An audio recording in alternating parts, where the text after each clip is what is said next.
God knows how much is enough. Ang atin pong pag-aaral ay nasa Isaiah 28 verses 23 to 29. Marami po sa atin ay mayroong mga daladalang mga katanungan, bagaman hindi po natin ito ipinahahayag o sinasabi. Pero ang mga katanungan ito ay nariyan lang sa ating mga isipan. Ang mga tanong na ito ay katulad halimbawa ng, why is this happening to me? O bakit ba nangyayari sa akin ang mga bagay na ito? O di man po kaya ay, hanggang kailan kaya magtatapos ang paghihirap ko? O di po kaya ay, ano bang nagawa ko para mangyari sa akin ito? Did I do something to deserve this? Alam niyo po mga kaibigan at mga kapatid, the Bible doesn't ignore these questions. Kaya nga po dito sa Isaiah, ang Panginoon ay nagsasalita.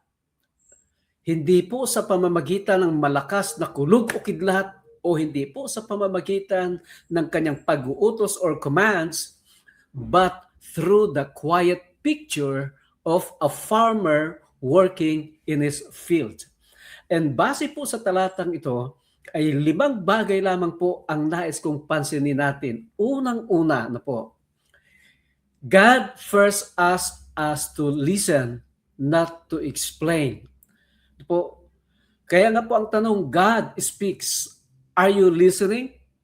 Dito po sa verse 23, ang sabi po, listen and hear my voice. Pay attention and hear what I say. Alam niyo po mga kaibigan at mga kapatid, ay marami sa atin hindi na po nakikinig sa tinig ng Panginoon. Kung tayo may nakikinig, pasok dito, labas sa kabila. Kaya nga po ay pay attention. Ibig sabihin po diyan, intentional na pakikinig at pakikinggan kung anong sinasabi ng Panginoon. Remember, God does not begin by explaining suffering, but He begins by being present and inviting us to listen. Alam niyo po, doon sa may mga karamdaman, God o healing often starts not with answers, but with presence, by God's presence. If you are going through depression, hindi po yan magkakaroon ng kagalingan maliban kung ang presensya ng Panginoon ay naririyan. God does not shout over pain. He speaks gently into it. Kaya nga po, if you feel confused, numbed, or overwhelmed, that does not mean God is absent. Sometimes, minsan, listening is all God's asks. Minsan yun lang po ang gusto ng Panginoon sa atin, makinig tayo. Bakit po? Because breathing, being still, surviving today. Kailangan lang ng Panginoon na tayo makinig. So God first us to listen, not to explain. Pangalawa, ang sabi po, God does not keep breaking what He plans to heal. Kaya nga po dito sa verses 24 to 25, ang sabi po, when a farmer plows for planting, does he plow continually?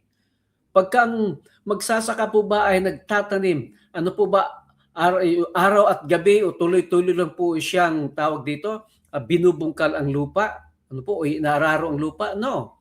Does he keep on breaking up and working the soil?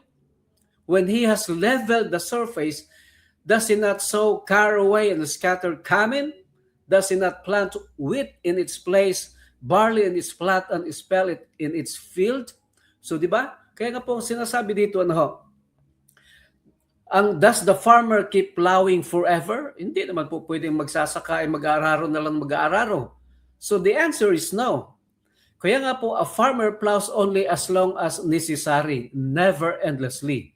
Ang ibig sabihin po niyan, ay ang farmer, ang atin pong nararanasan, kung tayo man ay nakakaranas ng parang inaararo at binubungkal ang ating buhay, ibig sabihin po niyan, kung ikaw ay may karamdaman, illness is not endless punishment. Or kung ikaw man ay, kaibigan, ay nakakulong, incarceration is not the end of your story. Kung ikaw man ay nakakaranas ng kabiguan, grief is not a sign that God is cruel. Kaya nga po, God does not break people for sport. Hindi po ipinahintulot ng Panginoon o hindi po ginagawa ng Panginoon tayo makaranas lamang ng parang binubungkal o nililiglig ng walang tawag dito, walang purpose. When there is pressure, it is never pointless. Tandaan po natin yan. Ang sabi nga po ng Psalm 66:10, "For you, O God, have tested us. You have refined us." As a silver is refined. Kaya nga po mga kaibigan at mga kapatid, hindi sa lahat ng panahon ay laging binubungkal ng Panginoon ang ating mga buhay. Kundi nagtatanim po siya, katulad nga po ng magsasaka, nagtatanim at nag-aantay ng pag-aani. Pangatlo, God uses different measures for different people. Dito po sa 26:27 sabi, His God instructs him and teaches him the right way. Caraway is not threshed with a sledge, nor is the wheel of a cart rolled over camel. Caraway is beaten out with a rod and camel with a stick. So binabanggit po dito yung mga pag-aani. Kung halimbawa, pagka nag-aani, different crops requires different tools. Kung halimbawa, malambot po yung binhi o soft seeds, so kailangan po gentle treatment. Kung hard grains naman, heavier instruments ang kailangan dyan. So kaya nga po, a farmer who uses the same force on everything destroys the harvest. So ganyan din po ang ating Panginoon. God knows what you can bear, and what would crush you, what must be removed, and what must be protected. So in 1 Corinthians 10:13, sabi nga po, God is faithful who will not allow you to be tempted beyond what you can bear. But when you are tempted, He will also provide a way out so that you can endure it. Diba, mga kaibigan at mga kapatid? Kaya nga po, kung kayo may karamdaman, God knows your physical and emotional limits. Kung kayo po ay nabibilanggo sa anumang uri ng bilangguan, maging ito man ay literal or spiritual or emotional, God distinguishes between you and who you are and what you've done. Ibig sabihin, hindi tinitingnan ng Panginoon ang iyong nagawa. Ang mahalaga sa Kanya ay ikaw.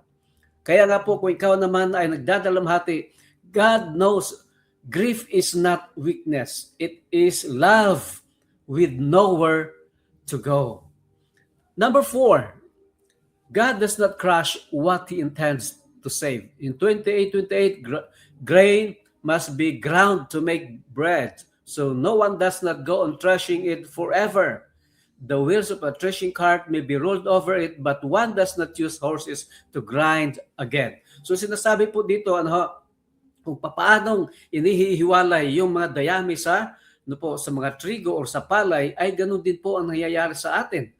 At kung ito po ay napatuyo na yung palay, yung trigo, tapos ito po ay kailangan mo lutuin, kailangan mo pong i-grind, pagkatapos tatahipan. Pero hindi po ibig sabihin pagkatapos ng tahipan o nahiwalay na yung palay, ay ay i-grind ulit. Hindi po gano'n yon.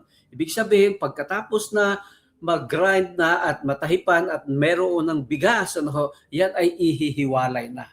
So, threshing separates grain from what doesn't belong to it, but it's temporary. So ano pong sinasabi dito sa atin, kaibigan at mga kapatid?